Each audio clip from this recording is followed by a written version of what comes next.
निमशिरगाव तालुका शिरोळ येथे महाकारुणी तथागत गौतम बुद्ध यांच्या 2587व्या जयंतीनिमित्त विविध उपक्रमांचं आयोजन करण्यात आलं. दिनांक 16 मे रोजी वंचित बहुजन आघाडीचे बुलंद आवाज युवा नेते सुजाता आंबेडकर यांच्या हस्ते विश्वरत्न डॉक्टर बाबासाहेब आंबेडकर यांच्या मूर्तीची प्रतिष्ठापना करण्यात येणार आहे. दिनांक 11 मे 2025 रोजी सकाळी 7 ते सायंकाळी 7 सलग 12 तास अभ्यास अभियान घेण्यात आलं.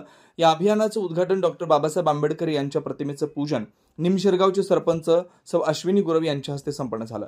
यावेळी उपसरपंच सौ पूनम धनवडे, ग्रामपंचायत सदस्य ईश्वरा धनवडे, डॉक्टर बाबासाहेब आंबेडकर मूर्ती प्रतिष्ठापना नियोजन कमिटीचे अध्यक्ष युवराज वसंत कांबळे, उपाध्यक्ष श्रीकांत कांबळे, बनाबाई कांबळे, सचिव सुहास धनवडे, प्रदीप कांबळे, खजिनदार BL कांबळे, शीतल धनवडे, लखन कांबळे, शैलेंद्र गुरव यांच्यासह अनेक विद्यार्थी व नागरिक मोठ्या संख्येने उपस्थित होते.